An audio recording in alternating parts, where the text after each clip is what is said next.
Qaraciyər xəstələndiqdə hansı simptomlar baş verir ki, insan həkimə müraciət etsin? İlk olaraq halsızlıq, sağ qabırğanın altında dorğunluq, gərginlik, dəridə səbəbsiz qaşınmaların yaranması, amma bunu allergik reaksiyalarla və yaxud da ki, şəkər xəstəliklərlə və yaxud da ki, bağırsaq xəstəliklərlə əlaqələndirməyin, köpün yaranması, bağırsaqlarda qazın yaranması, iştahsızlığın yaranması, ürək bulanmanın yaranması, sidiyin rəngin dəyişilməsi, yəni tündləşməsi, tez-tez yorulmaların əmələ gəlməsi və qaraciyərin sağlam qalması üçün nə etmək lazımdır? Təbii qidalara üstünlük vermək lazımdır.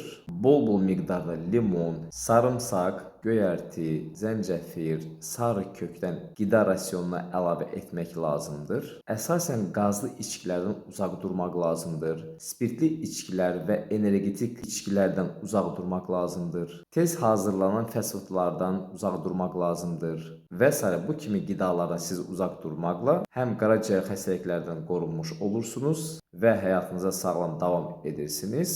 Əks halda həkim nəzarətinə alınacaqsınız.